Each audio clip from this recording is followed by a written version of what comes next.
Si vous en abusez, vous finirez par perdre. Vous devez prendre une longueur d'avance sur ces risques.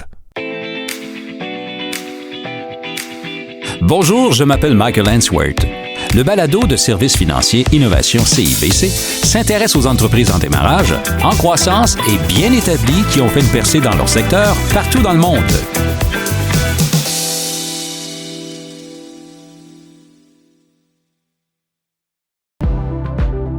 Les critères ESG ne sont pas un nouveau sujet pour les cadres supérieurs, mais ils ont un nouveau nom et une valeur renouvelée pour les entreprises en démarrage et leurs investisseurs. Mais comment une entreprise doit-elle définir les enjeux environnementaux, sociaux et de gouvernance qui sont prioritaires pour elle? Et comment le système de standards ESG d'une entreprise doit-il être surveillé pour veiller à ce qu'il réponde aux principaux indicateurs de rendement que les investisseurs exigent avant d'ouvrir leur portefeuille? Andrew Whitman est le chef de la direction d'Ascent, une société de transparence de la chaîne d'approvisionnement d'Ottawa. Selon Andrew, il s'agit de la société dont la croissance est la plus rapide dans le secteur. Comme les critères ESG signifient quelque chose de différent pour chacun, nous avons commencé notre conversation en définissant le terme selon lui. Michael, les critères ESG constituent un cadre pour l'analyse des risques d'affaires pour des sujets liés à l'environnement, à l'éthique ou aux questions sociales. Il s'agit donc d'une nouvelle méthodologie ou d'un nouveau cadre qui aide les entreprises à évaluer ce que nous appelons des mesures non financières. Vous travaillez à Ascent depuis près de 10 ans. Qu'avez-vous appris sur l'importance des standards ESG pour une entreprise depuis 2014? Les critères ESG sont donc un sujet très important pour de plus en plus de parties intéressées. Cela a toujours été le cas, je dirais, pour l'ensemble de la population qui se soucie des problèmes climatiques, de la pollution et des questions sociales. Mais cela devient plus urgent. Regardez, nous voyons un ouragan en provenance de la Floride qui est plus intense que jamais. Nous voyons des incendies. Au sujet du carbone, on dit souvent que la lettre la plus importante sur les normes ESG est le C pour le carbone. Cela ne disparaîtra pas, c'est immédiat, c'est urgent et ça nécessite de l'attention. Ce que je constate en interagissant avec les clients, c'est qu'ils prennent la situation au sérieux. Il ne s'agit pas seulement d'un argument moral, mais aussi d'un argument économique. Nous devons avoir des mesures et des moyens de mesurer et d'améliorer non seulement notre empreinte carbone, mais aussi nos engagements sociaux. Il semble que les initiatives ESG aient évolué au cours des 10 dernières années. Les lois évoluent et les parties intéressées, les investisseurs, les clients et la population en général accordent de plus en plus d'attention aux abus. Laissez-moi vous raconter une petite anecdote. Les composés perfluor ou PFAS, si vous les recherchez dans Google, ne sont pas apparus il y a 1 an ou 2. Elles sont toxiques. Elles sont toxiques cumulativement. Les États-Unis et l'Europe commencent à les interdire. De nouveaux sujets surgissent constamment et on s'en occupe en raison de la responsabilité juridique, du risque de réputation et des préjudices de plus en plus évidents à mesure que la science s'améliore. Andrew a constaté qu'au cours des 10 dernières années, alors que les clients commençaient à tenir compte des questions environnementales, sociales et de gouvernance d'entreprise dans leurs décisions d'achat, leur opinion ne se limitait pas au comptoir de caisse. Elle s'appliquait aussi au milieu de travail. Les gens prennent des décisions d'emploi en fonction de l'empreinte carbone d'une entreprise, de son approche quant à l'équilibre entre le travail et la vie personnelle et de sa direction. C'est à ce moment que les investisseurs ont commencé à avoir un lien entre le bilan ESG d'une entreprise et sa réussite sur le marché. Ils soulignent que c'est à ce moment qu'ils ont commencé à décider que les indicateurs ESG, au même niveau que les principaux indicateurs de rendement, comme les revenus, la croissance et les taux de rotation, les aidaient à décider qui financer. Les investisseurs se soucient du risque. Ils se soucient du risque financier, mais aussi du risque de cybersécurité. Ils se soucient des risques environnementaux. Ils ne veulent pas que leur entreprise soit surprise par des risques de responsabilité ou de réputation qui ont une incidence non seulement sur leur entreprise, mais aussi sur le cours de l'action si elles sont cotées en bourse et, si elles sont privées, sur les facteurs économiques connexes. Les critères ESG sont donc une méthodologie visant à passer à une analyse plus quantitative de divers sujets et risques. Tous ces sujets nécessitent donc des normes. Les cabinets comptables doivent établir des pratiques exemplaires. Michael, les rapports non financiers deviendront une exigence législative en Europe et en Amérique du Nord.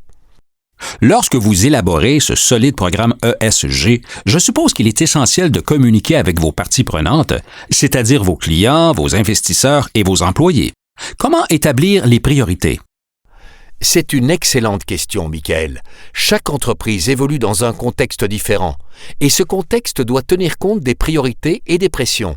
Donc, si vous êtes dans le secteur manufacturier et que vous faites attention à votre empreinte carbone, vous ne vous rendez peut-être pas compte que la plupart de vos problèmes liés au carbone se situent dans votre chaîne d'approvisionnement.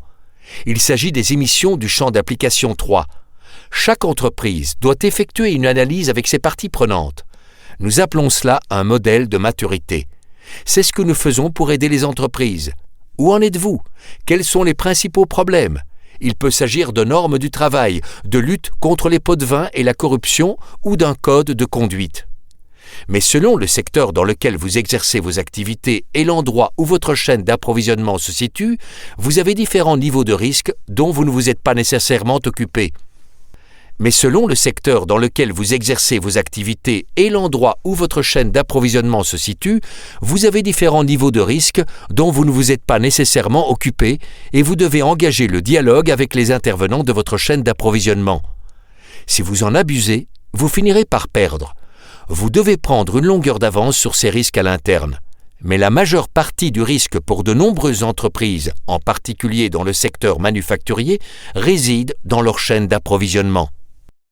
Chaque entreprise doit cibler ses risques d'affaires, établir son système de valeurs et les présenter au monde entier. Ensuite, vous soutenez que vous obtenez une croissance durable des revenus grâce à un programme ESG efficace et solide au sein de l'organisation. Certains pourraient voir un programme ESG comme un centre de coûts. Comment le système de valeurs de cette entreprise en démarrage crée-t-il une croissance durable des revenus? Absolument, les perturbations sont incompatibles avec la croissance. Les perturbations peuvent provenir de différents aspects. Pour vous donner un exemple, quand la pandémie de Covid-19 a eu lieu, nous avons tous entendu parler des perturbations de la chaîne d'approvisionnement et beaucoup d'attention des dirigeants a été accordée à la façon de bâtir des chaînes d'approvisionnement plus résilientes, de moins dépendre de fournisseurs uniques et de moins dépendre de certains pays qui protégeaient leur propre approvisionnement. Il s'agissait clairement d'un risque d'affaires perturbateur qui a touché les entreprises. Les chaînes d'approvisionnement responsables présentent un risque de perturbation semblable. Si vous en abusez, vous finirez par perdre. C'est une formule simple pour un sujet complexe. Le fait qu'il n'existe pas d'approche universelle à l'égard des normes ESG peut compliquer l'élaboration d'un programme efficace, mais cela garantit que l'entreprise reflète le système de valeurs de ses fondateurs et de ses employés. Ce soi-disant modèle de maturité qui réunit ses parties prenantes contribue à atténuer le risque. Andrew souligne toutefois qu'un programme ESG exige la participation de l'ensemble de la chaîne d'approvisionnement et que le lien le plus faible risque de briser la confiance entre l'entreprise, ses clients et ses employés. Quelles sont les étapes essentielles à l'établissement d'un programme efficace de chaîne d'approvisionnement axé sur les critères ESG? Il y a un niveau de formation, Michael, sur tout cela, car bon nombre de ces sujets sont relativement nouveaux. Il y a 1 an ou 2, personne ne s'intéressait aux composés perfluor ou PFAS. Tout le monde est maintenant au courant. Mais qu'est-ce que cela signifie? Où sont-elles dans votre chaîne d'approvisionnement? La sensibilisation est la première étape. Mais comme nous en avons parlé plus tôt, vous devez déterminer où se situent vos principaux risques environnementaux et éthiques. Vous devez ensuite commencer un parcours de communication avec votre chaîne d'approvisionnement avec les sujets les plus pertinents aux intervenants. Je veux donc connaître votre empreinte carbone et voici comment nous vous demandons de faire ces calculs. Il s'agit donc d'établir un dialogue avec la chaîne d'approvisionnement. C'est une question de sensibilisation. Notre travail consiste à rassembler des données pour présenter votre situation par rapport à certains paramètres et mesures, puis à établir avec vos fournisseurs où vous voulez qu'ils se situent. Personne ne veut vraiment congédier ses fournisseurs. On veut travailler avec eux et les améliorer. Les clients établissent des relations plus étroites avec leurs fournisseurs et ils constatent que ces derniers sont tout aussi engagés dans ce parcours de durabilité. Et ces fournisseurs ont aussi des fournisseurs. Il y a donc une chaîne d'approvisionnement. Ce terme est très important car tout le monde commence à travailler vers une rémunération équitable. Il s'agit donc d'établir un contrôle préalable de la chaîne d'approvisionnement et d'avoir ce que j'appellerais un partenaire en matière de programme de conformité comme Ascent avec vos activités de base. Ce partenaire vous aide à communiquer avec les fournisseurs, à les renseigner, puis commencer à améliorer le rendement, qu'il s'agisse de la consommation de carbone, de la réduction des composés perfluors ou de tout autre sujet. Parlons des émissions du champ d'application 3. Ce sont les émissions qui ne sont pas produites par l'entreprise elle-même. Elles ne sont pas le résultat d'activités liées aux actifs détenus ou contrôlés par cette entreprise en démarrage, mais l'entreprise en est indirectement responsable. Vous avez soulevé un point très intéressant et important au sujet du terme chaîne d'approvisionnement et de l'analogie avec la chaîne. En tant qu'organisation, vous n'êtes qu'un maillon de cette chaîne environnementale globale et que vous avez peut-être des gens qui vous approvisionnent, mais vous avez de l'ordre dans vos affaires, mais pas eux. C'est le maillon le plus faible de cette chaîne environnementale. Nous devons analyser le champ d'application 3 et tenter de bâtir un monde meilleur. Oui, c'est là que la complexité augmente. Nous suivons ces politiques et ces pratiques en ce qui a trait à la diversité, à l'équité et à l'inclusion et les pratiques exemplaires en matière de droits de la personne. Nous devons savoir si les fournisseurs le font aussi, car nous donnons les moyens d'agir à cette chaîne d'approvisionnement. Les chaînes de valeur sont l'équivalent des chaînes d'approvisionnement. Elles doivent être transparentes. En Occident, nous avons reconnu qu'un certain nombre d'externalités ou de coûts, ce que j'appelais l'abus ou l'utilisation abusive, finiront par nuire à la réputation ou engendrer des coûts. Vous devez communiquer avec vos fournisseurs directs pour qu'ils communiquent avec leurs fournisseurs. Cet effet d'entraînement est avantageux pour tous grâce aux pratiques exemplaires. Parlez-moi de l'avancement de ces pratiques exemplaires, car une fois que vous avez déterminé que les critères ESG sont un enjeu, vous devez y consacrer les ressources, vous devez établir des objectifs et vous devez avoir des priorités, comme nous en avons discuté. Mais quelle est la prochaine étape?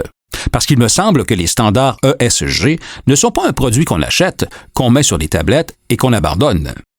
La pratique exemplaire en matière de cybersécurité consiste à ne jamais avoir d'incident. Vous pourriez alors vous demander pourquoi est-ce que j'affecte toutes ces ressources, tous ces gens, tout cet argent et tous ces outils à la cybersécurité pour ne jamais avoir de perturbations dans mes activités ou de rançongiciel. Il y a une analogie ici. Les pratiques exemplaires en affaires signifient que vous avez une entreprise en bonne croissance, sans incident, avec une gestion équilibrée des gens et de l'environnement. Pour répondre à votre question, quelles sont les activités continues? Il faut toujours mesurer où vous en êtes et la façon dont vous voulez vous améliorer et vous assurer de tirer parti des résultats. J'imagine que les fondateurs d'entreprises en démarrage, les entrepreneurs et les entreprises en croissance fondent les priorités de leur programme ESG sur le système de valeurs qu'ils apportent en tant qu'organisation. Comment établissez-vous votre système de valeurs? C'est une excellente question. Je pense que tout comme les entreprises publient leur mission et leur vision, leurs objectifs et leurs objectifs stratégiques dans un rapport annuel, les valeurs sont propres à chaque organisation. Elles sont souvent établies par un fondateur. En tant qu'entreprise certifiée B Corp, nous prenons nos responsabilités ESG très au sérieux. Michael, cela a beaucoup à voir avec la présentation de l'information. Depuis 200 ans, le monde est vraiment à l'affût de l'information financière. Le monde va maintenant en obtenir beaucoup plus. Et vous le voyez, la démondialisation, Michael, ce sont essentiellement les valeurs. Et comme vous le savez, cette formule n'est pas simple. Je pense donc que les entreprises devraient publier explicitement leur mode de fonctionnement, puis les gens détermineront si l'entreprise agit vraiment de cette façon. Pour l'auditeur qui sait que pour les investisseurs, les clients et les employés, un système ESG est un élément essentiel à la réussite de l'organisation, à sa croissance et aux investissements, quel est le principal point à retenir à la fin de cette conversation? Chaque partie prenante se soucie de ces questions et chaque organisation doit commencer à le faire. Il faut commencer par vous renseigner selon votre contexte, que vous soyez une entreprise manufacturière, une entreprise de vêtements ou une entreprise de services. Vous devez comprendre où vous pouvez avoir le plus d'influence sur l'amélioration des enjeux environnementaux et éthiques. Ensuite, je dirais qu'il faut avoir un programme de durabilité ou un programme de conformité transparent qui est publié. Ensuite, je dirais d'utiliser cela comme un facteur pour vous distinguer de la concurrence.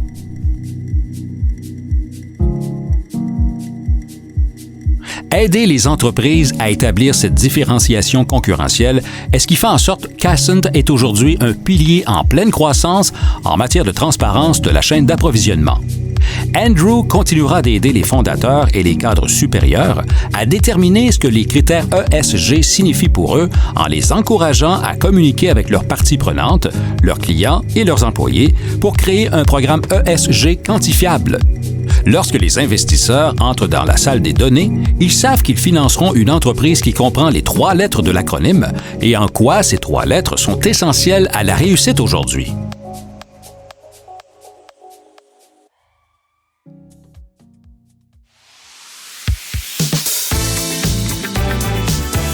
Vous écoutiez le balado de Services financiers Innovation CIBC où nous apprenons les secrets de l'innovation, de l'économie et de la réussite des entrepreneurs qui ouvrent la voie à l'avenir. Je m'appelle Michael Ainsworth. Je vous remercie d'avoir été des nôtres.